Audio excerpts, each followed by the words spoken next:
సెలవు తీసుకుంటున్నాను. ఏ అవకాశం ఇచ్చినందుకు మీ అందరికీ కృతజ్ఞతలు తెలియజేస్తూ సెలవు తీసుకుంటున్నాను. ఇప్పుడు మన ఆర్గనైజింగ్ సెక్రటరీ భరత్ కుమార్ శర్మ మాట్లాడాల్సింది కోరుతా ఉన్నాను. భారత్ మాతా కీ భారత్ మాతా కీ జర్నలిస్టుల ఐక్యత జర్నలిస్టుల ఐక్యత. ప్రియ మిత్రులారా, మనందరికీ కూడా తెలుసు, గత 10 సంవత్సరాల క్రితం ఇదే కరీంనగర్ గడ్డ మీద ప్రస్తుతం ఉన్నటువంటి ముఖ్యమంత్రి కేసీఆర్ పగలిగినటువంటి ప్రగల్భాలు, రేపు తెలంగాణ రాష్ట్రం వస్తే దాన్ని బంగారు తెలంగాణ చేయడమే కాదు, ఇక్కడ నేను కుర్చీ వేసుకొని కూర్చుండి ప్రతి ఒక్కరి బతుకులు మారుస్తానని చెప్పి ఆ రోజు వాగ్దానం చేసినటువంటి ముఖ్యమంత్రిని మనం ఆ రోజు చూసాం. మరి తెలంగాణ సాధించుకుని 7.5 సంవత్సరాలు అవుతుంది. మరి ఈ 7.5 సంవత్సరాల్లో మనం సాధించింది ఏమిటి? ఓవైపు రైతుల ఆత్మహత్యలు, మరోవైపు చూసుకుంటే గరీబుల యొక్క కన్నీటి గాథలు, వీటన్నింటి మధ్యాన అన్నము రామచంద్ర అని చెప్పి వారి వ్యతలు రాసేటువంటి జర్నలిస్టుల యొక్క కలం కన్నీళ్లు, వీటన్నిటినీ కూడా మోసుకుంటూ జనంకి మా యొక్క సమస్యల్ని చెప్తూ జనం యొక్క సమస్యల్ని మేము విందామనేటువంటి ఆలోచనతో ఈరోజు భారతదేశ చరిత్రలోనే తొలిసారిగా కూడా ప్రజా చైతన్య యాత్రకి నాంది పలకడం జరిగింది. ఇలాంటి యాత్రకి మాకు సహకరించి ముందుకు వచ్చినటువంటి కరీంనగర్ ముద్దు బిడ్డలందరికీ కూడా శిరస్సు వంచి పాదాభివందనాలు అర్పిస్తూ, మరి మనం అనుకున్నాం తెలంగాణ సాధన చేశాము అంటే తెలంగాణ సాధనలో నీళ్లు నిధులు నియామకాలు అనేటువంటి ఒక ప్రత్యేకమైనటువంటి విధిపైనే మనం తెలంగాణ సాధించుకున్నాం. మరి మనందరికీ కూడా తెలుసు, గత 7.5 సంవత్సరాల్లో నీళ్లు ఎక్కడికి పోయినాయ్యా అంటే ఆయన ఫామ్ హౌస్ చుట్టూ తిరుగుతున్నాయి. మరి నిధులు ఎక్కడున్నాయి అంటే వైభవం రామేశ్వరరావు చుట్టూ తిరుగుతున్నాయి. మరి నియామకాలు ఎక్కడున్నాయి అంటే కేసీఆర్ ఇంట్లో ఉన్నటువంటి 5గురి చుట్టూ కూడా ఆ యొక్క నియామకాలు తిరుగుతున్న సంగతి తెలిసిందే. మరి ఇలాంటి ఈ సందర్భంలో నీళ్లు నిధులు నియామకాలు అని మనం చేపట్టినటువంటి ఈ యాత్ర మరి ఎక్కడి వరకు వచ్చింది, ఆ రోజు ఇచ్చినటువంటి హామీలు ఏమయ్యాయి అని చెప్పి కూడా మేము అడుగుతున్నాం.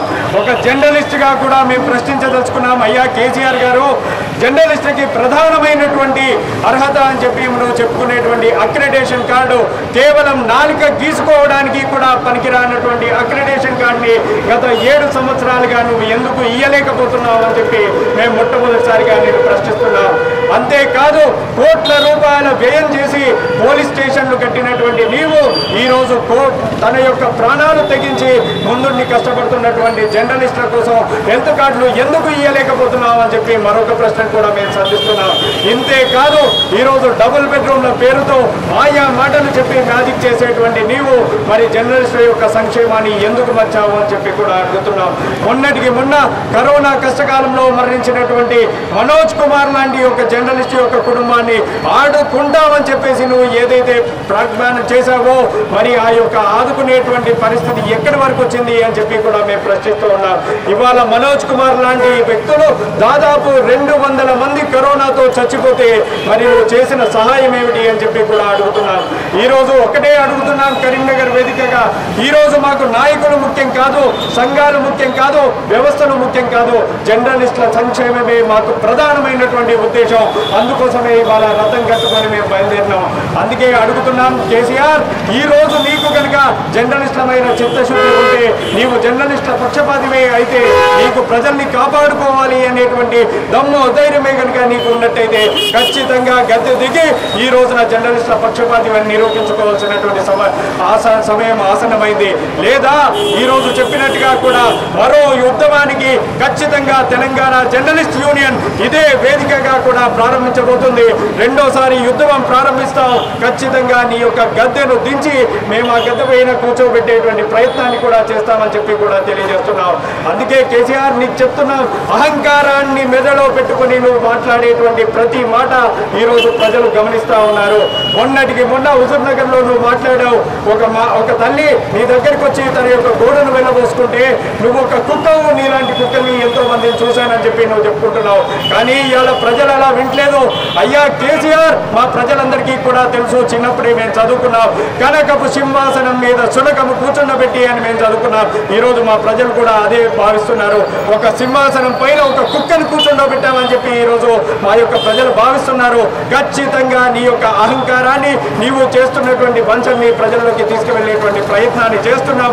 ఖచ్చితంగా నిన్ను గద్దెదించి ఈరోజు నీ అహంకారాన్ని కూడా తొలగించడానికి జర్నలిస్టులు అందరం కూడా ఏకమై మరో ఉద్యమానికి కూడా నాంది పలకబోతున్నామని చెప్పి కూడా తెలియజేస్తూ మాకు ఇక్కడ కరీంనగర్ గడ్డ పైన అవకాశాన్ని కల్పించినటువంటి మిత్రులందరికీ కూడా ధన్యవాదాలు తెలియజేస్తున్నాం. జై హింద్. కరీంనగర్ గడ్డ బిడ్డలందరికీ తెలంగాణ జర్నలిస్టు యూనియన్ వైపు నుంచి నమస్కారాలు తెలియజేస్తా ఉన్నాను. తెలంగాణ జర్నలిస్టు యూనియన్ ఒక యాత్ర చేపట్టింది, జర్నలిస్టుల ప్రజా చైతన్య యాత్ర పేరుతోటి. ఈ యాత్ర కరీంనగర్కి వస్తుంది. జర్నలిస్టులు సహకరించాలని చెప్పి ప్రెస్ క్లబ్ మిత్రులకు కూడా పూర్తిగా సమాచారం అందించినాం. కానీ ఇక్కడ చూస్తే మిత్రులు సహకారం పోను, కనీసం కవరేజ్కి కూడా రాలే. అదే రాజకీయ నాయకులు ఎవరో వస్తే వాళ్ళ దగ్గర పోయి వరుసలు పడి నిలబడి పత్రికలు న్యూస్ కవర్ చేసేటువంటి మా జర్నలిస్ట్ మిత్రులు మరి ఇలా మన సమస్య కోసం మనం చెప్పుకోవడానికి వస్తే మరి ఎందుకు రాలేదో నాకు అర్థమైతలేదు. వీళ్ళకి మన గురించి మాట్లాడడం, మన గురించి చేయడం కంటే వాళ్ళ గురించి, అంటే రాజకీయ నాయకుల గురించి లేకపోతే ఇతర వాళ్ళ గురించి మాట్లాడడమే ముఖ్యంగా వాళ్ళు భావిస్తున్నట్టుగా ఉన్నారు. వాళ్ళు ఎవరు రాకపోవడం చాలా బాధాకరం. ఇక్కడ యూనియన్ల పేరుతోటి జరిగేటువంటి ఈ కుట్రను మేము ఏమాత్రం లెక్క చేయం. వాళ్ళు వచ్చినా రాకపోయినా, వార్తలు రాసినా రాయకపోయినా మాకు పెద్దగా ఇబ్బంది ఏం లేదు. కానీ మీ బండారాన్ని బయట పెట్టడందుకోసమే ఇవాళ ఇక్కడికి వచ్చిన మొత్తం తెలంగాణ అంతా కూడా ఇట్లాంటి వాళ్ళ చరిత్రను మొత్తం బయట పెడతా అని చెప్పి ఈ సందర్భంగా నేను మీకు మనవి చేస్తూ ఉన్నా. మీరు ఇవాళ ఎందుకు రాలే మా మీటింగ్కు? మేము అడిగినాం కదా, అంటే మీకు బొట్టు పెట్టి చెప్పాలనా లేకపోతే మన కవర్లు ఇవ్వాలనా? కవర్లు ఇచ్చే కవరేజ్కి అయితే పోతారు. మన కవరేజ్కు మనం జర్నలిస్టుల కోసం వస్తున్నాం. ఇక్కడికి మనం జర్నలిస్టులకు సౌకర్యాల కోసం, జర్నలిస్టు హక్కుల కోసం కొట్లాడుతున్నామంటే రారా? ఇవి ఒకరేమో ఇక్కడ నాయకుడు, ఒక ఆయననేమో ఇంకో సంఘానికి నాయకుడు ఉంటాడు. ఆయననేమో ఆంధ్రాల పదవి పొందుతాడు పోయి. ఇవి జర్నలిస్ట్ సంఘాల పరిస్థితి.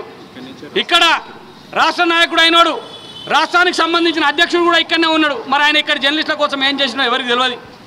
మరి కొత్తగా వచ్చిన జర్నలిస్టులకు ఇళ్ల స్థలాలు లేవు, అక్రిడేషన్ కార్డులు లేవు, హెల్త్ కార్డులు లేవు. మరి గతంలో ఏమైనా ఇచ్చిందా ఏదో తెలియదు, కానీ ఇప్పుడు కొత్తగా వచ్చిన వాళ్ళకైతే లేవు.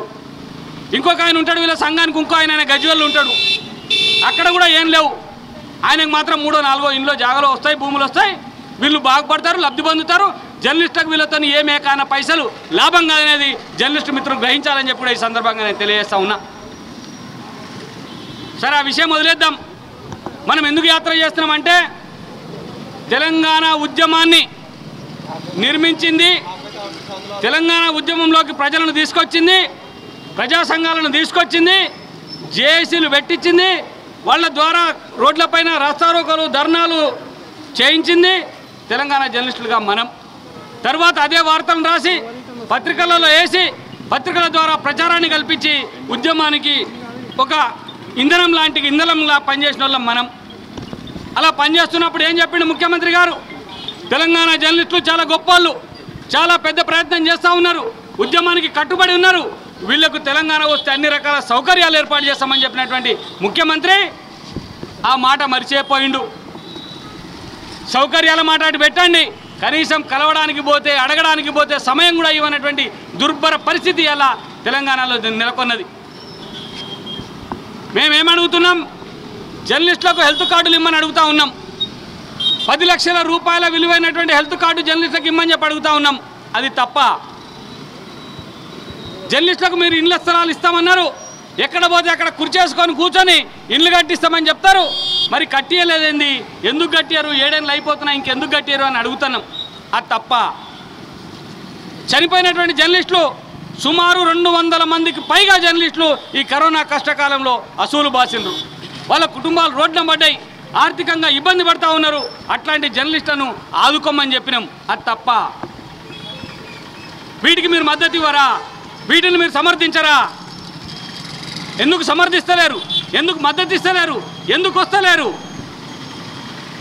ఇంకా మీ నాయకత్వ పీటలు ఇంకా వాటి మీద మీరు చెలాయించేటువంటి అధికారం ఇంకా ఉండదనేటువంటి విషయాన్ని మీరు గ్రహించాలి.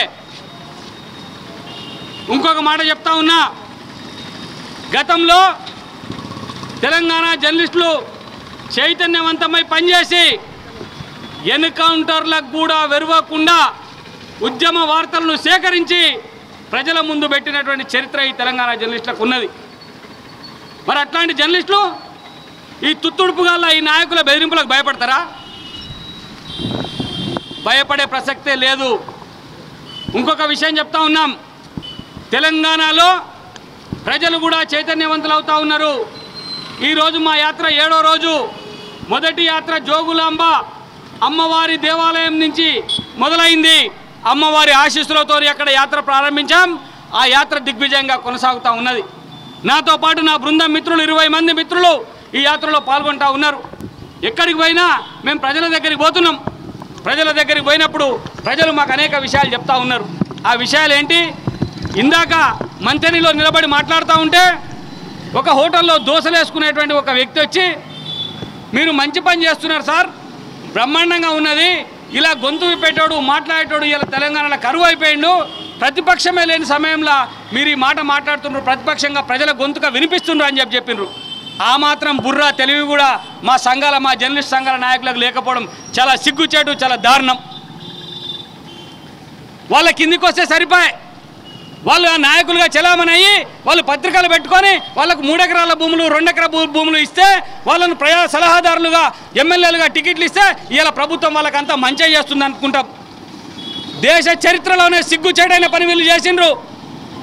హెల్త్ కార్డులు ఇచ్చిండ్రని చెప్పి ముఖ్యమంత్రికి పాలాభిషేకాలు చేసినటువంటి నిస్సిగ్గు నాయకులు ఇవాళ మన దగ్గర మనకు జర్నలిస్ట్ నాయకులుగా మన ముందు ఉన్నారు. అట్లాంటి వాళ్ళు నాయకులు ఎట్లయితారు? బానిసలు అవుతారని చెప్పి ఈ సందర్భంగా నేను చెప్తా ఉన్నా. మరి నువ్వు పాలాభిషేకం చేసినావు కదా, ఆ పాలాభిషేకం చేసిన కార్డు ఏమైందని చెప్పి ప్రశ్నించేటువంటి జర్నలిస్టులు ఇలా ఉంటే వాళ్ళని బెదిరింపులకు గురి చేసి మా దగ్గరికి రాకుండా, మా సంఘంలో దగ్గరికి రాకుండా, మా సమావేశానికి రాకుండా ఫోన్లు చేసి బెదిరించినటువంటి నిస్సిగ్గు నాయకులు ఇలా కరీంనగర్ జిల్లాలో ఉన్నారంటే జర్నలిస్టులు అందరూ తలదించుకోవాల్సినటువంటి అవసరం ఉందని చెప్పి ఈ సందర్భంగా మిత్రులకు నేను వేడుకుంటా ఉన్నా. దయచేసి మీ నాయకత్వాన్ని గుంజుకోవడానికో మిమ్మల్ని కించపరచడానికో ఇక్కడికి నేను రాలే. నేను వచ్చింది జర్నలిస్టులను ఐక్యం చేయడం కోసం. నా సంఘం చిన్నదే కావచ్చు, నా దాంట్లో సభ్యులు తక్కువనే ఉండొచ్చు, కానీ దమ్ముగల ధైర్యంగల కొట్లాడే వీరులు నాతో ఉన్నారు, నా వెంట ఉన్నారు. ఈ పోరాటానికి మేము సిద్ధమైనామని చెప్పి సందర్భంగా చెప్తా ఉన్నా. జోకుడుగాళ్ళు, అమ్ముడు పోయేటోళ్ళు, దగాకోర్లు, దొంగలు మీ పక్షాన ఉన్నారు. మీరు వాళ్ళకు నాయకత్వం వహిస్తున్నారు. మీరేం గొప్పలు కాదు, ద్రోహులు అని చెప్పి సందర్భంగా నేను చెప్తా ఉన్నా. ఒక సంఘానికి రాష్ట్ర ప్రధాన కార్యదర్శిగా పనిచేసినటువంటి వ్యక్తి అసెంబ్లీలో పోయి కూర్చున్నాడు. ఆయన ఏం చేసిండో సిగ్గుచేటైనటువంటి విషయం. ఆందోళనలో రిపోర్టుల పైన కేసులు పెట్టి జైలుకు పంపించినటువంటి చరిత్ర ఆ సంఘ నాయకులది. ఇంత ఘోరమా? ఇంత దారుణమా? ఇదా పరిస్థితి? మామూలు రాజకీయ నాయకుడికి, జర్నలిస్టుల నుంచి పోయినటువంటి రాజకీయ నాయకుడికి తేడా ఏముందని చెప్పి నేను అడుగుతా ఉన్నా. ఇవన్నిటికీ సమాధానం చెప్పలేక, సిగ్గుతో తలదించుకొని ముఖం చూపించలేక దాక్కున్నటువంటి జర్నలిస్ట్ సంఘాల నాయకులారా, ఆలోచించండి. మాకు రోజులు వస్తూ ఉన్నాయి. ఈ ప్రభుత్వం ఇంకా ఎంతో కాలం గద్దె మీద కూర్చునేటువంటి అవకాశం లేదు.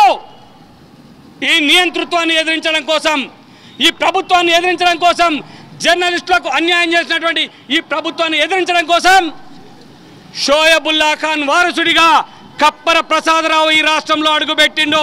జిల్లా జిల్లా తిరుగుతున్నాడు, ఊరు ఊరు తిరుగుతున్నాడు అని చెప్పి ఈ సందర్భంగా మనవి చేస్తా ఉన్నా. ఇక్కడికి రానటువంటి మిత్రులు చాలామంది నాకు ఫోన్లు చేసి చెప్తూనే ఉన్నారు, అన్న మాకు భయం ఉన్నది, మాకు ఇబ్బంది ఉన్నది, మీరు యాత్రకు మేము మనస్ఫూర్తిగా సహకరిస్తున్నాం, కానీ కొందరు దుష్టుల కన్నులు మా మీద పడతాయన్నా, మేము వాళ్ళ నుంచి రక్షణ పొందలేము, కాబట్టే మేము రాలేకపోతున్నామని చెప్పి చెప్తా ఉన్నారు. ఆ దుష్టుల కన్నులు జర్నలిస్ట్ మిత్రులారా అర్థం చేసుకోండి, ఆ దుష్టుల కన్నులు ఇంకెంతో కాలం ఉండవు. మరి రాబోయేటువంటి 2022లో వచ్చిన 2023లో వచ్చిన ప్రజలు ఈ నియంత్రణను గద్దె నుంచి జుట్టు బట్టి కిందికి లాగి బండ కొట్టడానికి సిద్ధమవుతున్నటువంటి విషయాన్ని మీరు గ్రహించాలని చెప్పి ఈ సందర్భంగా తెలియజేస్తూ ఉన్నా. ప్రజల దగ్గరికి పోయి ప్రతి విషయాన్ని చెప్తా ఉన్నాం. ఇవాళ ఏమైంది? గతంలో అయితే కేసులు పెట్టేటోళ్ళు, జైలుకు పంపేటోళ్ళు ఏదైనా ప్రశ్నిస్తే, ఇవాళ ప్రశ్నిస్తే గొంతులు కోయడానికి కూడా సిద్ధమైనటువంటి పరిస్థితి ఇవాళ ప్రభుత్వంలో ఉన్నది. నువ్వు గొంతు కోసినా, చెయ్యి ఇరగొట్టినా, కాలు ఇరగొట్టినా, ప్రాణం తీసినా ప్రజల పక్షాన మాట్లాడేందుకే తెలంగాణ జర్నలిస్ట్ యూనియన్ షహీద్ షోయబుల్లా ఖాన్ ఆశయాన్ని పిడికిట్లో బిగించి ముందుకు వచ్చింది. ఈ సందర్భంగా మనం చేస్తా ఉన్నాం. ముఖ్యమంత్రి చంద్రశేఖరరావు గారు, మీరు హామీలు ఇచ్చారు మాకు, మీరు మీ నోటితో హామీలు ఇచ్చారు. హెల్త్ కార్డులు ఇస్తామని చెప్పిండ్రు. హెల్త్ కార్డులు ఏమైనాయి? ఎందుకు ఇవ్వడం లేదు? ఇది అడగాల్సింది సోకాళ్ళు పెద్ద నాయకులము, పెద్దోళ్ళము, పెద్ద పత్రికలము అని చెప్పుకునేటువంటి వాళ్ళు అడగాలి. కానీ మీకు సోయి లేదు కాబట్టి, మీకు నోరు రాదు కాబట్టి, మీరు అడగలేరు కాబట్టి, వాళ్లకు తొత్తులు, దాసోహము, బానిసలు అయిపోయినారు కాబట్టి నేను అడుగుతా ఉన్నా. ఇవాళ అడిగే గొంతుగా ఒకటి బయటికి వచ్చింది. నేను అడుగుతా ఉన్నా, దయచేసి జర్నలిస్ట్ మిత్రులారా, నా మాటలను తప్పుగా అర్థం చేసుకోకండి. ఇది నేను అందరి కోసం మాట్లాడుతున్నటువంటి మాటలు కాదు. కొందరు నాయకుల కోసం గుప్పిట బట్టి చూస్తే లెక్కిస్తే 5గురో 6గురో ఉండేటువంటి దోహులు, దొంగల కోసం మాత్రమే మాట్లాడుతున్నాను. జర్నలిస్ట్ మిత్రులారా, మీరు ఏ సంఘంలోనన్నా ఉండండి, ఏ నాయకుడి కిందనన్నా పనిచేయండి, ఏ సిద్ధాంతంతోనన్నా పనిచేయండి, ఏ పత్రికలోనన్నా పనిచేయండి, ఎక్కడన్నా ఉండండి, మాకు సంబంధం లేదు. మాది జాతీయ భావజాలం కలిగినటువంటి సిద్ధాంతంతో ముందుకొచ్చినటువంటి సంఘం, షహీద్ షోయబుల్లా ఖాన్ ఆశయాల సాధన కోసం ముందుకొచ్చినటువంటి సంఘం మాది. మా వైపున వాళ్ళు ఉంటారు, వాళ్ళతో పాటు మేము పనిచేస్తాం, మేము ముందుకు పోతాం. భయం అనేది మాకు తెలియదు. 1948లో నాటి రజాకాల రక్కసి మూకలు షహీద్ షోయబుల్లా ఖాన్ చెయ్యి నరికి గుండెల్లో గుండ్లు దించి హతమార్చినటువంటి పరిస్థితి ఎందుకు? ఆ రోజు ఆనాటి నిజాం రక్కస ప్రభుత్వం ఈ మన హైదరాబాద్ రాష్ట్రాన్ని తీసుకుపోయి పాకిస్తాన్లో కలుపుతా అంటే, పాకిస్తాన్లో కాదు మనం కలవాల్సింది, భారతదేశంలో కలవాలని చెప్పి గొంతెత్తి రాసి ప్రజల దగ్గరికి పోయి వివరించి ప్రజలను చైతన్యవంతులు చేసి జాతీయోద్యమం వైపు నడిపించడం కోసం కీలక పాత్ర పోషించినటువంటి షోయబుల్లా ఖాన్ను ఆనాటి రక్కసి మూకలు, రజాకాల మూకలు నరికి చంపినాయి. నాటికి ఈ రోజుకు తేడా ఏం కనబడతలేదు. ఈనాడు జర్నలిస్టులను జైల్లో పెడతా ఉన్న ఇదే రజాకాల వారసత్వ పార్టీ అధికారంలో ఉన్న ఈ రాష్ట్రంలో జర్నలిస్టులను జైల్లో పెడతా ఉన్నారు. జర్నలిస్టుల పైన దాడులు చేస్తూ ఉన్నారు, జైళ్ళకు పంపుతూ ఉన్నారు, కొడుతూ ఉన్నారు, రకరకాల ఇబ్బందులు పెడతానే ఉన్నారు. ఇంకా ఇక్కడైతే కరీంనగర్ జిల్లా ఈ ప్రాంతంలో గొంతెత్తి అడిగినందుకు, కోర్టులో కేసులు వేసినందుకు, అవినీతిని బయటికి తెచ్చినందుకు వామన్ రావు దంపతులను ఇద్దరిని గొంతు కోసి చంపినటువంటి పరిస్థితి ఇలా కరీంనగర్ జిల్లాలో లేదా కరీంనగర్ ఉమ్మడి జిల్లాలో జరిగింది పరిస్థితి. ఇది దారుణం కాదా? దీన్ని ప్రశ్నించినరా? ఒక్క ఆర్టికల్ అయినా వచ్చిందా? ఒక్క వార్తనైనా అదనంగా రాసినరా? రాయరు. చేవ చచ్చి, దమ్ము చచ్చి, అడుక్కు తినడానికి అలవాటు పడినటువంటి నీచ ద్రోహపు చరిత్ర కలిగినటువంటి వామపక్ష భావజాల, ఉగ్రవాద భావజాల, దేశ వ్యతిరేక భావజాలాలను నరాన నింపుకున్నటువంటి నాయకులు కొందరు ఇవాళ ఉన్నారు. వాళ్ళ గురించి మేము పట్టించుకోం, వాళ్ళ గురించి ఆలోచించాం. దేశభక్తి కలిగినటువంటి యువత, ఈ దేశం కోసం మాట్లాడేటువంటి యువత, షహీద్ షోయబుల్లా ఖాన్ వారసత్వాన్ని పునికి పుంజుకొని ఆయన ఆశయ సాధన కోసం ముందుకు జరిగేటువంటి యువత ఇవాళ మాకు ఆదర్శం. వాళ్ళని తీసుకొని బయలుదేరిన నేను, మాది చిన్నదా పెద్దదా అనేది కాదు, ప్రజల మద్దతు మాకున్నది కాబట్టి మేము విజయం సాధిస్తాం. మేము ఒకటే కోరుతా ఉన్నాం. ఇందాక వస్తూ ఉంటే ప్రజలు మా దగ్గరికి వచ్చిండ్రు, మా బస్సు దగ్గరకు వచ్చి చెప్తా ఉన్నారు, సార్ రాష్ట్రంలో ఏమున్నా సార్, ఏం లేదు సార్, అభివృద్ధి లేదు సార్, అంతా అవినీతే సార్ అని చెప్తా ఉన్నారు. గజ్వేల్ నియోజకవర్గంలోనంట మొన్న ఒక పత్రికలో వచ్చిన వార్త చెప్తా ఉన్నా. గజ్వేల్ నియోజకవర్గంలో గజ్వేల్ మున్సిపాలిటీలో మున్సిపల్ సమావేశం అయితే బిస్కెట్ ప్యాకెట్లు తెప్పించిందంట. ఒక్క బిస్కెట్ ప్యాకెట్ ధర 650 రూపాయలు కోట్ చేసింది. పత్రికలో వచ్చిన వార్త ఇది. ఆర్టీఐ ద్వారా తీసుకొని ఒక మిత్రుడు వేసినటువంటి వార్త. 650 రూపాయలు ఒక బిస్కెట్కు. అంటే ఒక బిస్కెట్ ప్యాకెట్ కొనడంలోనే గింత అవినీతి జరిగితే, అది ముఖ్యమంత్రి గారి ప్రాతినిధ్యం వహించే గజ్వేల్ నియోజకవర్గంలో జరిగితే, మరి కాళేశ్వరం లాంటి వేల కోట్ల రూపాయల ప్రాజెక్టులో ఎంత అవినీతి జరిగి ఉంటుందో ప్రజలు అర్థం చేసుకోవాలి, ఆలోచించాలి. తర్వాత ఒక శిలాఫలకానికి గద్దె కడతారు కదా, శిలాఫలకం వేసే గద్దె, ఆ గద్దె కడితే ఆ గద్దె కట్ట వాళ్ళు కోట్ చేసింది, డ్రా చేసింది 98,000 రూపాయలు. నేను మేస్త్రిని పిలిచి అడిగిన, అన్న దీనికి ఎంత అవుతుంది అంటే 2,500 నుంచి 3,000 రూపాయలు లోపలనే అవుతుంది అన్న, అంతా కూడా కాదు, అంతకంటే తక్కువనే అవుతుంది అని చెప్పింది. అంటే ఒక గింత గద్దె కట్టేటందుకు గంత అవినీతి, బిస్కెట్ ప్యాకెట్లలో గింత అవినీతి అయితే, మరి లక్షల కోట్ల రూపాయలు, వేల కోట్ల రూపాయలు ఖర్చు పెట్టి కడుతున్న ఈ ప్రాజెక్టులల్లా, ఈ రహదారులల్లా, ఈ భవనాలల్లా అవినీతి ఎంత ఉన్నది, ఆ అవినీతి డబ్బు ఎక్కడికి పోతున్నదో ఆలోచించాలని చెప్పి నేను కోరుతా ఉన్నా. ముఖ్యమంత్రి గారు, మీకు తెలంగాణ ఏందో తెలియదు. ఉమ్మడి రాష్ట్రంలో తెలుగుదేశం పార్టీలో కూర్చొని అసెంబ్లీలో యనమల రామకృష్ణుడు తెలంగాణ పదం ఉచ్చరించొద్దు అని చెప్పి ఆదేశాలు జారీ చేసినప్పుడు నోరు మూసుకొని కూర్చున్నటువంటి వ్యక్తి మీరు. అప్పుడు నీ దగ్గరికి తెలంగాణ వాదులు వచ్చి, సార్ అది కరెక్ట్ కాదు, దీన్ని నువ్వు వ్యతిరేకించాలి, ప్రతిఘటించాలి, రేపు తెలంగాణ ప్రజలందరూ తెలంగాణ పక్షాన ఉన్నారు, మీరు కొట్లాడితే, మీరు ముందుకొస్తే తెలంగాణ ప్రజలు మీ వెంట ఉంటారని చెప్పి మీ మొహం మీద నిద్రపోతూ ఉంటే మొహం మీద నీళ్లు జల్లి తెలివి తెప్పించి లేపి చరిత్రను చెప్పి తెలంగాణ మాటలు నేర్పి తెలంగాణ నడక నేర్పింది ఎవరు? మా జర్నలిస్టులం. ఇవాళ జర్నలిస్టులు నీకు హౌలాగల్లు అయినరా, జర్నలిస్టులు ఏం తెలియని వాళ్ళు అయినరా. నిండు సభలో ప్రెస్ కాన్ఫరెన్స్ పెట్టి మొత్తం తెలంగాణ ప్రజలందరూ చూస్తుంటే లైవ్లో జర్నలిస్టులను తిట్టేటువంటి సాహసం నువ్వు చేస్తావా? ఇది తెలంగాణ జర్నలిస్టులకు ఆత్మగౌరవానికి సంబంధించినటువంటి అంశం. ప్రజలు వచ్చి నిండు సభలో అయ్యా మాకు పోడు భూములకు పట్టాలు ఏమని అడిగితే వాళ్ళని కుక్కలు అంటావా? ఇవాళ తెలంగాణ ప్రజలు నీకు కుక్కలు అయిపోయినరా. ఎందుకు వచ్చింది నీకు అహంకారం? మేమిస్తే వచ్చింది, మేమిచ్చినటువంటి భిక్ష నీకు సీఎం సీటు. ఆ సీఎం సీట్లో కూర్చున్నావు, నీతో వ్యతిరేకం లేదు. నువ్వు దిగిపోవాలనో, నువ్వు ఇంకేదో కావాలనో, నువ్వు ఓడిపోవాలనో మేము కోరుకుంటలేము. మా సమస్యలు పరిష్కరించడం కోసం నువ్వు ముందుకు రా. మా సమస్యలతో పాటు ప్రజా సమస్యలు కూడా మేము ప్రజల ముందుకు తీసుకుపోతా ఉన్నాం. ఈ ప్రజా సమస్యలు కూడా మేము ప్రజల వద్దకు తీసుకుపోతా ఉంటే ప్రజలు చెప్తా ఉన్నారు, నిజంగానే అయ్యా మీరు పెట్టినటువంటి ఈ కరపత్రంలో మీరు ఏవైతే సమస్యలు పెట్టినరో అవన్నీ వాస్తవాలని చెప్తా ఉన్నారు.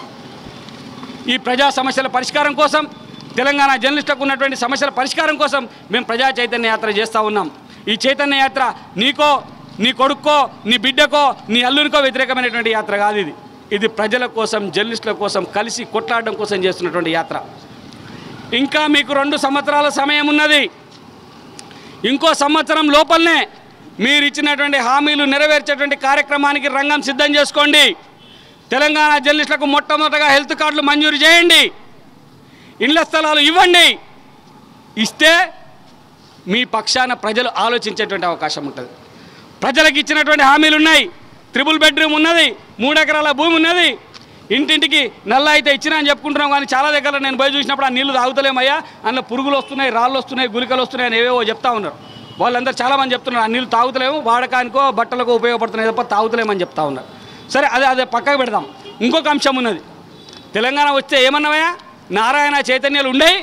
తెలంగాణలో చిన్న ప్రైవేట్ స్కూళ్ళదే రాజ్యం. మీకు మంచిగా ఉంటుందంటే పాపం ఆ రోజు ప్రైవేట్ స్కూల్ యాజమాన్యాలందరూ కష్టపడి కొట్లాడి ప్రైవేట్ స్కూల్ యాజమాన్యాల జేఏసీ పెట్టుకొని స్కూళ్ళన్నీ బంద్ చేసి ఎల్కేజీ చదివే చిన్న పిల్లలను కూడా రోడ్ల మీద నిలబెట్టి జై తెలంగాణ అంటే ఇవాళ వాళ్ళ పరిస్థితి ఏంది? నిన్న వరంగల్లో ఒక మిత్రుడు చెప్తున్నాడు, 450 మంది ప్రైవేటు ఉపాధ్యాయులు ఆత్మహత్య చేసుకున్నటువంటి చరిత్ర ఇవాళ తెలంగాణలో ఉన్నది. తెలంగాణ లెక్చరర్లు నారాయణ చైతన్య కాలేజీలో పనిచేస్తున్నటువంటి తెలంగాణ లెక్చరర్లకు వేతనాలు రాకపోవడం వల్ల వాళ్ళు నానా అవస్థలు పడుతూ ఉన్నారు, ఇబ్బందులు ఎదుర్కొంటూ ఉన్నారు. మొన్ననే ఆత్మహత్య ప్రయత్నం చేసినటువంటి పరిస్థితి. ఏంటిది? నారాయణ చైతన్యాలు ఉన్నాయి అని చెప్తే నారాయణ చైతన్యాలు హైదరాబాద్ నుంచి గల్లీకి కూడా వచ్చినాయి. ఇలా గల్లీలో కూడా నారాయణ చైతన్య విద్యా సంస్థలే ఉంటాయి. అందులో పనిచేస్తున్నటువంటి ఉపాధ్యాయులకు, లెక్చరర్లకు వేతనాలు లేవు. ఇదేందని అడిగితే ఎవరికి చెప్పాలి? ఎవరి దగ్గరికి పోవాలి? మాట్లాడే పరిస్థితి లేదు. తెలంగాణ జర్నలిస్టులు పరిస్థితి మరీ దారుణంగా ఉన్నది. దయచేసి మా బాధ చాలా ఉంది. వినండి దయచేసి. ఎక్కువ మాట్లాడుతున్నానేమో అనుకోకండి. చాలా మా బాధ ఆక్రోషంతో మాట్లాడుతూ ఉన్నా, బాధతో మాట్లాడుతూ ఉన్నా. వినండి మిత్రులా, ఒక దూడ ఉంటుందంట పెద్దయినా, ఒక దూడు ఉంటుందంట, దానికి 2 ఆవులు ఉంటాయంట. ఇటు మూతి పెట్టి సీకొచ్చు, దానికి అవసరమైతే అటు మూతి పెట్టి సీకొచ్చు. ఇవాళ మా పత్రికల యాజమాన్యాల పని కూడా అంతే మంచిగా. ఇదివరకు రాష్ట్రం, ఉమ్మడి రాష్ట్రం ఉన్నప్పుడు వానికి ఒకటే రకమైనటువంటి ప్రభుత్వం యాడ్ వచ్చేది. అప్పుడు ప్రభుత్వం ఒకటే. ఇప్పుడు 2 ప్రభుత్వాలు అయినాయి. అటు ఆంధ్రప్రదేశ్ ప్రభుత్వం యాడ్ ఇస్తున్నది, ఇటు తెలంగాణ ప్రభుత్వం యాడ్ ఇస్తున్నది. వాడి నుంచి దొప్పుతున్నాడు, వీడి నుంచి దొప్పుతున్నాడు. పనిచేసే ఉద్యోగికి వేతనాలు ఇస్తలేడు. ఇది అన్యాయం కదా అని అడగడానికి మా సంఘాలు, మా పెద్ద సంఘాలు, సోకాళ్ళ సంఘాలు అని చెప్పుకునేటువంటి ఎర్ర జెండా సంఘాల నాయకులకు నోరు రాదు. ఎందుకంటే నెలనో లేకపోతే సమావేశాలప్పుడు ఇప్పుడు పోయి వాళ్ళ పనిలో వాళ్ళు చేసుకుంటారు కాబట్టి వాళ్ళకి నోరు రాదు.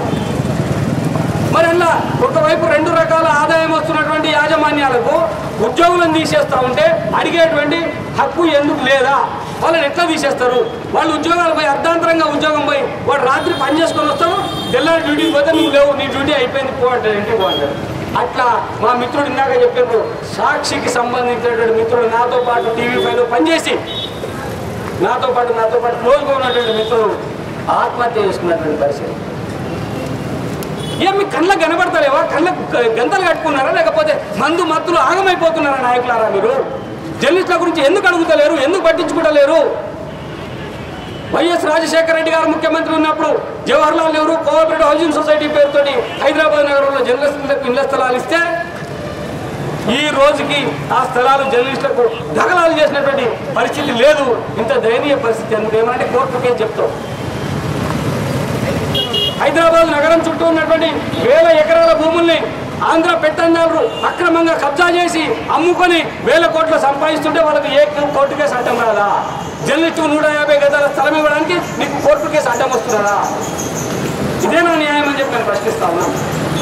కాబట్టి ఇంకా చూస్తూ కూర్చుంటే ఆగదు, సాగం. కాబట్టి మేము అనుకున్నాం ముఖ్యమంత్రి గారు కలిసి మా సమస్యలను వింటారు అనుకున్నాం. ఆయన వినడానికి సిద్ధంగా లేడు.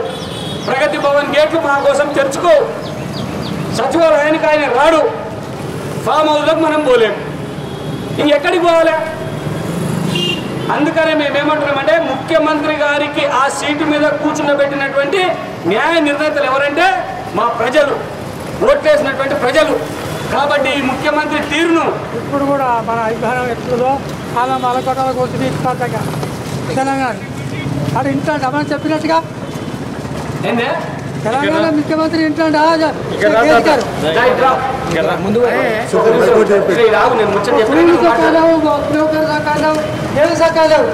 తీస్తాను అని చేతులకు వెళ్ళబడింది కాబట్టి ఇంతమందిని కూడా చెప్తాను, మన ప్రజలకు చాలా చెప్తాను. అట్లాంటి మనం ఎదురాలి, మనం ఎంత మనం తెచ్చుకోవాలి, ఇప్పటికే తెచ్చుకోవాలి. ఇప్పుడు మళ్ళీ ఏమంటాడు, ప్రతి నెల వృద్ధులకు పెన్షన్ మంజూరు చేయాలని కాగితానికి ఇచ్చిన కాగితానికి ఇచ్చిన వాళ్ళ కేసు గారికి వేయాలి. అలా వాళ్ళ మానం ఉండాలి కేసు ఉండడానికి కూడా. సరే మా అకాల భవిష్యత్తు సంపూరి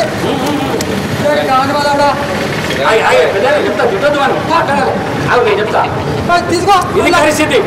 ఇప్పుడు విన్నాం కదా ఆయన మాట. పెద్ద ఆయన ఎవరో ఇక్కడి నుంచి వచ్చి నువ్వు ఇంత ముసలాగా ఇంత ధైర్యంగా ఇంత గట్టిగా మాట్లాడుతుంటే నేను చెప్తాను ముచ్చట చెప్తాను చెప్తా అయితే పరిస్థితి ఇది పరిస్థితి. అయితే ఇంత దరిద్రంగా ఉంటే ఇందాక పెద్ద మంచి మాట చెప్పిండు, ఎలక్షన్లు వస్తున్నాయంటే ఓ పథకం పేరు చెప్తాడు, ఇక కథ మోసేదికి బెల్లం పెట్టినట్టు అది వస్తుందేమో అని ఎదురు చూసుకుంటా ఈ కాలం గడిచిపోతుంది.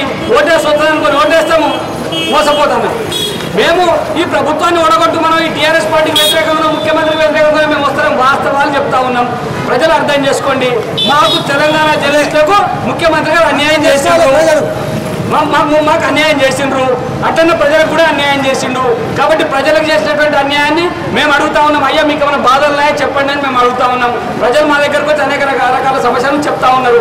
అయ్యా మాకు కూడా బాధలు ఉన్నాయి చూడండి అని చెప్పి కరపత్రం ఇస్తా ఉన్నాము. ఈ కరపత్రం చదివిన వాళ్ళందరూ మా దగ్గరకు వచ్చి సరే మీరు చెప్పినటువంటి అంశాలన్నీ కరెక్టే నిజమేనే అని చెప్తా ఉన్నారు.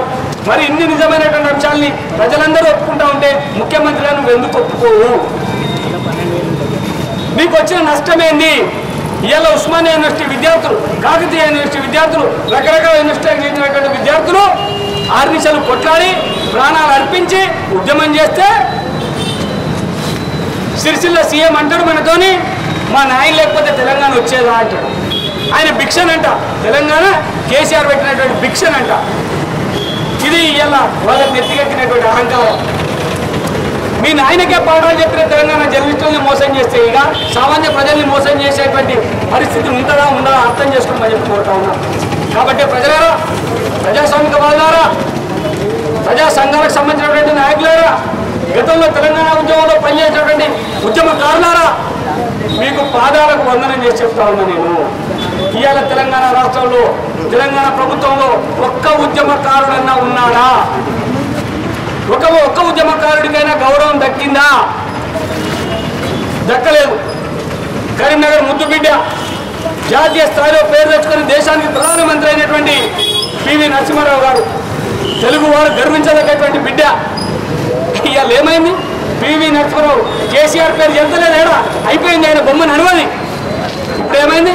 పివి నరసింహారావు బిడ్డను తీసుకొచ్చి హైదరాబాద్ ఎమ్మెల్సీ సీటుకు నిలబెట్టి ఆయన బొమ్మతో గెలవడానికి ప్రయత్నం చేస్తున్నటువంటి దుర్భర దుస్థితి ఇలా నెలకొన్నది. అంటే నువ్వు అనుకున్నావు నీ కథ ఒడిచిపోయింది, నీ బొమ్మను చూసి ఓట్లు ఓడేయని చెప్పి అనుకొని ఇలా పివి నరసింహారావు గారు బిడ్డను తెచ్చి అలా హైదరాబాద్ పోటీ పెడతావు. సరే పెట్టుకో, నీ పార్టీ నీ ఇష్టం, నువ్వు పెట్టుకుంటావు. కానీ దాని వెనుక ఉన్న చరిత్ర నేను చెప్తా ఉన్నాను. నిజంగానే నీకు పివి నరసింహారావు గారి మీద గౌరవం ఉంటే, ఆయన దేశ ప్రధాని, ఈ తెలుగు జాతికి సంబంధించినటువంటి వ్యక్తి, మన అందరం గర్వపడే వ్యక్తి అయితే ఆమెను తీసుకుపోయి రాజ్యసభకు నామినేట్ చేయకపోతుంది. కరీంనగర్లోనే విగ్రహం పెట్టకపోతే నువ్వు పివి నరసింహారావు ఏందో అంటాడు కదా, అట్లా ఉంది కథ. ఆమెను తీసుకుపోయి రాజ్యసభకు నామినేట్ చేయకపోతే, ఆమెను తీసుకుపోయి మరి ఎమ్మెల్సీకి నామినేట్ చేయకపోతే, ఇది పరిస్థితి.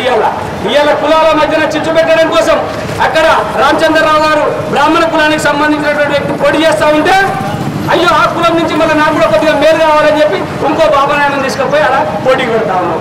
పోయినసారి కూడా అట్టే పెట్టావు. ఉద్యమకారుడు తెలంగాణ ఉద్యోగుల సంఘానికి నాయకుడు దేవి ప్రసాద్ తీసుకుపోయి పోటీ పెట్టావు, ఆయన ఓడిపోయిండు. ఏమైందన్న పరిస్థితి ఇవాళ ఏమైనా లెక్క నిలబడతాడా? అంటే ఇది ఈయన కుట్ర, ఈయన కుతంత్రం ఇట్లా ఉంటుంది. ఈ కుట్రలు, కుతంత్రాలు, ఆలోచనలు విడిచిపెట్టి ప్రజా సంక్షేమం కోసం ఏం చేయాలో ఒకసారి ఆలోచన చేయి దయచేసి. మా జర్నలిస్టుల సంక్షేమం కోసం ఏం చేయాలో ఆలోచన చేయి దయచేసి. మేము అడుగుతున్నాయి వేల కోట్ల రూపాయల విలువ కలిగినటువంటి పథకాలు కాదు. నీ ఒక్కరోజు ఖర్చు అయ్యే కార్యక్రమం అంత పథకాలు ఉన్నాయి. హెల్త్ కార్డులు అడుగుతున్నాం, ఇళ్ల స్థలాలు ఇండ్లు ఇవ్వమంటున్నాం. 15 సంవత్సరాలు సీనియారిటీ పూర్తి చేసుకున్నటువంటి జర్నలిస్టులకు 20,000 రూపాయల ఆర్థిక సాయం చేయమంటున్నాం. ప్రమాదవశాత్తు లేకపోతే అనారోగ్యంతో చనిపోయినటువంటి జర్నలిస్టుల కుటుంబాలకు 20,000 రూపాయల ఆర్థిక సాయం చేయమంటున్నాం. జర్నలిస్టు పిల్లలకి మీరు చెప్పినట్టుగానే ఏదైతే మన కార్పొరేట్ స్కూళ్ళలో ఉచిత విద్య అందిస్తామని చెప్పిందో ఆ ఉచిత విద్య అందియమంటూ ఉన్నాం. ఇవి మేము అడుగుతున్నటువంటి డిమాండ్లు.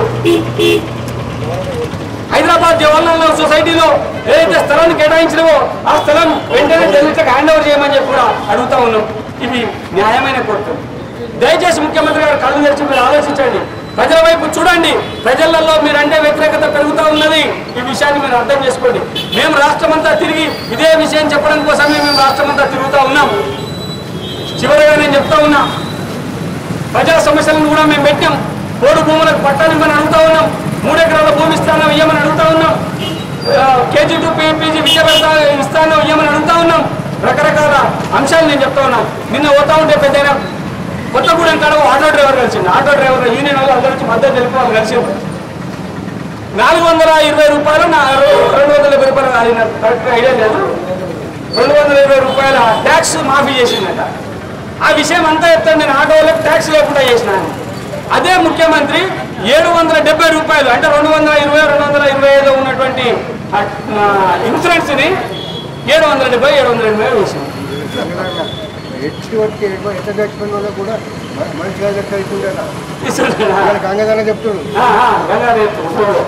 అంటే ఈ రకమైనటువంటి పరిస్థితి ఇలా ఉన్నది. తర్వాత రైతు చనిపోతే డబ్బులు ఇస్తా అని చెప్తావు. ఇందాక పెద్ద చెప్పి 5 లక్షలు ఇస్తారని రైతు చనిపోతే ఎవరికి ఇస్తావు? ఎవరి పేరు భూమి పట్టా ఉందో వాళ్ళకి ఇస్తావు. ఇవాళ రాష్ట్రంలో 30-40% మంది కౌలు రైతులే, భూమి లేని రైతులు. ఎవరు భూమి తీసుకొని కౌలు చేస్తున్నటువంటి రైతులు. వాళ్ళు చచ్చిపోతే వాళ్ళకి ఏమిస్తారు? ఏమి ఎందుకంటే వాడు రైతు కాదు నీ లెక్కన. ఇలాంటి సమస్యలు ఉన్నాయి కాబట్టి మేము ప్రజల దగ్గరికి వచ్చినాం. ప్రజల దగ్గరికి వచ్చి ప్రజలతో మాట్లాడుతూ ఉన్నాం, ప్రజలతో సంభాషిస్తూ ఉన్నాం, ప్రజలను అడుగుతూ ఉన్నాం. మీరు ప్రజలారా ఆలోచన చేయండి, మేము చెప్పేటువంటి సమస్యలపైన దృష్టి సారించండి. మా సమస్యలు పరిష్కారం అవుతాయి, మీ సమస్యలు పరిష్కారం అవుతాయి. ఒకవేళ ఈ ముఖ్యమంత్రి పరిష్కరించకపోతే రండి కలిసి కొట్లాడదాం. గద్దెనెక్కించిన వాళ్ళం గద్దె దించడం మనకు తెలియదా? ఎట్లా మెట్టెక్కాలో చెప్పిన వాళ్ళం మెట్టెట్లా దించాలో మనకు తెలియదా? జేఏసీలు పెట్టిన వాళ్ళం జేఏసీలను తెచ్చి రోడ్ల మీద కూర్చున్నబెట్టి ఉద్యమం చేయించి తెలంగాణ తెచ్చిన వాళ్ళం. ఇక్కడ సంగతులేందో సోనియా గాంధీకి చెప్పిన వాళ్ళం, కేంద్రానికి చెప్పిన వాళ్ళం, విషయాలను అర్థం చేయించిన వాళ్ళం, తెలంగాణ కోసం ప్రత్యేకంగా తీర్మానం చేయించిన వాళ్ళం. మనం తెలుసుకుంటే ఈయన ఓ లెక్కన మన సమస్యలు పరిష్కారం కాకపోతే ప్రజలతో సంఘటితమై మరో ప్రజా పోరాటానికి సిద్ధం కావాలని చెప్పి ప్రజానికాన్ని కోరుతా ఉన్నాం. ఆ సిద్ధం చేసేటువంటి క్రమంలో మరోసారి కూడా మేము కరీంనగర్ గడ్డ కోసం మీ దగ్గరికి వస్తాం, మీతో మాట్లాడతాం, ప్రజా ఉద్యమంలో మమేకమై ముందుకు పోతామని చెప్పి సందర్భంగా తెలియజేసుకుంటా ఉన్నా. మిత్రులారా ఒకసారి ఆలోచించండి. తెలంగాణ ఉద్యమ సమయంలో మనకు ఒక పెద్ద పాట వినబడేది. ఏ టీవీ పెట్టినా ఓ రోరి తెలుగోడా తగదు మన మధ్య అడ్డగోడా. ఆ రోజు ఏంది రాష్ట్రం వద్దు అని చెప్పి ఏ పాట పెట్టినా ఏ టీవీ పెట్టినా ఇదే పాట. మరి అట్లాంటి యాజమాన్యాలు ఇలా మళ్ళీ ఇంట్లో కూడా మళ్ళీ వాళ్ళ దగ్గర పెద్దరికం. ఆ రోజేమో మేము టీవీలో ఉండి తెలంగాణ ఉద్యోగం చేస్తే ఉద్యోగం కూడబట్టి ఇంటికి పంపిస్తాము. ఇలా మళ్ళా ఏమైనా వాడు ఉద్యోగం కూడబడుతుందంటే తెలంగాణ రాగానే మన మీడియా ఉంటుంది కాదే, వాళ్ళే ఉంటారు, వాళ్ళందరూ పోతే మళ్ళీ మీ అందరికి ఉద్యోగాలు వస్తాయని చెప్తున్నాం. ఇవాళ ఏమైంది? ఆనాడు కూడబట్టిండు ఉద్యోగాలు, ఈనాడు కూడబట్టిండు. ఒక దూడ 2 ఆవులకు పాలు తాగుతా ఉన్నది. జర్నలిస్టులను మాత్రం ఇబ్బందులకు గురి చేస్తా ఉన్నది. కాబట్టి మనం ఇక ముందు దీన్ని సహించొద్దు. ఈ రకమైనటువంటి పోరాటానికి శ్రీకారం చూద్దాం. దయచేసి అందరూ కలిసి రావాలని చెప్పి విజ్ఞప్తి చేస్తూ మా జర్నలిస్ట్ మిత్రులకు కూడా పేరు పేరున ధన్యవాదాలు తెలుపుతా ఉన్నా. మీరు ఇక్కడికి రాకపోయినా మాకు సహకరించకపోయినా మా మాటలు విన్నందుకు మీకు ధన్యవాదాలు తెలుపుతా ఉన్నా. దయచేసి జర్నలిస్ట్ ఎవరు కూడా నా మాటల్ని తప్పుగా అర్థం చేసుకోకండి. నేను ఆవేదనతో కొందరి నాయకుల గురించి మాత్రమే మాట్లాడుతూ ఉన్నా, అందరి జర్నలిస్టుల గురించి మాట్లాడతలేను. ఆ కొందరి నాయకులు ఇప్పుడైనా ప్రవర్తన మార్చుకుంటే మంచిది, కళ్ళు తెరిస్తే మంచిది, ఈ సమస్యల పరిష్కారం కోసం పోరాడితే మంచిదని చెప్పి వారందరూ కూడా సమన్వయంగా విజ్ఞప్తి చేస్తూ, మీరు మా సోదరులే, మేము మీ సోదరులమే, మీరు మేము వేరు కాదు, మనమంతా ఒక్కటే. కాబట్టి రండి కలిసి కొడదాం. మీ నాయకత్వమే ఉందని మీరే పోరాటం చేయండి. ఇవాళ హెల్త్ కార్డుల కోసం పోరాటం చేస్తున్నానని చెప్పండి. నాకు చెప్పకపోయినా నేను వచ్చి మీ పక్కన కూర్చుంటా. అందరం కలిసి కొట్లాడదాం. జర్నలిస్టులకు సామాన్య జర్నలిస్టులకు మేలు జరగాలి. కాబట్టి మీరందరూ చిన్న పత్రికలు, చిన్న ఛానళ్ళు, చిన్న వాటిల్లో యూట్యూబ్ ఛానళ్లలో పనిచేస్తున్నటువంటి చాలా మంది జర్నలిస్టులకు ఇబ్బందులు ఏదైతే ఉన్నాయి, ఆ ఇబ్బందులన్నింటినీ పరిష్కరించడం కోసం కలిసి రావాలని చెప్పి అందరినీ పేరు పేరున ప్రతి ఒక్కరిని వినయంగా నమ్రతగా వేడుకుంటా ఉన్నాను. దయచేసి అందరూ కలిసి రండి. కలిసి వస్తే పోయేదేం లేదు, మన సమస్యలు పరిష్కారం అయితే. లేనట్టయితే మాకు షోయబుల్లా ఖాన్ ఆదర్శం, జాతీయవాది. ఆయన దేశంలో తెలంగాణలో దేశంలో కలపడం కోసం, భారతదేశంలో కలపడం కోసం ప్రాణాలు అర్పించినటువంటి వీర యోధులు షోయబుల్లా ఖాన్ మాకు ఆదర్శం.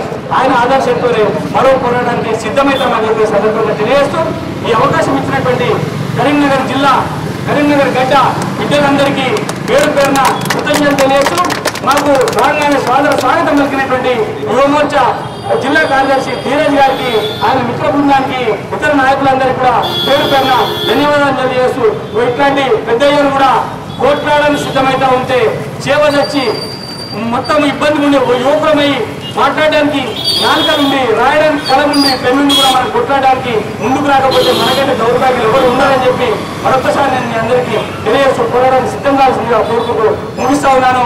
జై తెలంగాణ, భారత్ మాతాకి జై.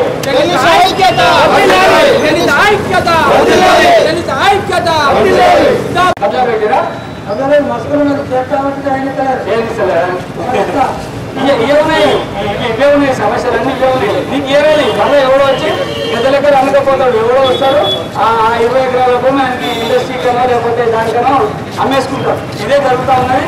ఇది వద్దనే కొట్టాడదాం మనం. నీ పేరేందే? కనకం మైసయ్య. నీ కనకం మైసయ్య లాంటి వాళ్ళందరూ మొగోళ్ళు అయితే మైసేలు అవుతారు, ఆడవాళ్ళు అయితే మైసమ్మలు అవుతారు. ఖచ్చితంగా ఇక్కడ కూర్చోడానికి సిద్ధమవుతారు. మంచిది, నీకు ధన్యవాదాలు.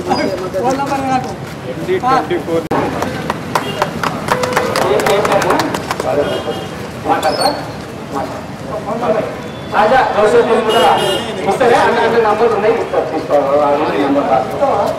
ఏంటి ఖచ్చితంగా అదే వైశాఖి మద్దతు తెలుపుతుంటే మన వాళ్ళేమో చేతుల సంఖ్యలో చేతులు పెట్టుకొని మరి ఈ పంట పగల ఎడవుసుడు తెలియదు కానీ వాళ్ళందరూ ఊళ్ళలో కూర్చున్నటువంటి పరిస్థితి ఇలా ప్రజలు వచ్చి మద్దతు తెలుపుతున్నారు మనకి. ఇది కరీంనగర్ గడ్డ పౌరుషం ఇలా వీళ్ళని చూసి అర్థం చేసుకోవాలని చెప్పి పేరుతున్న తెలియజేస్తూ మద్దతు ఇచ్చినటువంటి వారందరికీ కూడా కృతజ్ఞతలు తెలియజేస్తూ మా గౌస్బాయ్ వచ్చిండు మాకు మద్దతు ప్రకటించడానికి తాజా గౌస్బాయ్ వచ్చిండు N24 ఎదురంట మాకు మద్దతు ప్రకటించడానికి వచ్చిండు ఆయన కూడా మేము కృతజ్ఞతలు తెలియజేస్తా ఉన్నాం. ఇందాక యూనియన్ లో కూడా ఆయనకు స్వాగతం పలుకుతా ఉన్నాం. చాలా మంది మా వైపున మాట్లాడుతున్నారు, వస్తున్నారు, మాకు ఫోన్లు చేస్తున్నారు. అట్లేం లేదు, మేము అందరి పక్షాన కొట్లాడతాం, నాకు ఏమి ఇబ్బంది లేదు. నేను గొంతెత్తడానికి ఇంకొక విషయం చెప్పడం మర్చిపోయాను. నేను ఎక్కడి నుంచి రాలేదు, నేను గజ్వేల్ గడ్డ మీద నుంచి వచ్చిన. గజ్వేల్ గడ్డ మీద నుంచి వచ్చి మాట్లాడుతున్నా. నేను సిరిసిల్ల బిడ్డ ఈడ మా భరత్ కుమార్ శర్మ సిరిసిల్ల బిడ్డ అయ్యేలా కొడుకు సంగతి తెలిసినప్పుడు మాట్లాడుతున్నాడు. నేను గజ్వేల్ గడ్డ నుంచి మాట్లాడుతున్నా. ఇంకొక ఆయన ఉన్నాడు, అల్లుని అడ్డా నుంచి వచ్చినటువంటి వ్యక్తి మా ఇల్లన్న సిద్దిపేట, అల్లుని అడ్డా సిద్దిపేట నుంచి వచ్చిండు. మేము ముగ్గురం అందరం కలిసి దేశంలో మొత్తం రాష్ట్రంలో ఊరు తిరిగి మీ సంగతి ఏందో చెప్తున్నాం, మీ కుటుంబ పాలన ఏందో చెప్తున్నాం. నువ్వు మా సమస్యలు పరిష్కరించకపోతే నీ సంగతి చూస్తాం బిడ్డ అని చెప్పి సందర్భంగా హెచ్చరిస్తూ ముగిస్తా ఉన్నాను. భారత్ మాతాకి జై. భారత్ మాతాకి, భారత్ మాతాకి. జర్నలిస్టుల ఐక్యత, జర్నలిస్టుల ఐక్యత. జర్నలిస్టులకు ప్రభుత్వం ఇచ్చిన హామీలు వెంటనే, జర్నలిస్టులకు ప్రభుత్వం ఇచ్చిన హామీలు వెంటనే, జర్నలిస్టులకు అక్రిడిటేషన్ కార్డు, జర్నలిస్టులకు ఇళ్ల స్థలాలు వెంటనే, జర్నలిస్టులకు హెల్త్ కార్డులు వెంటనే,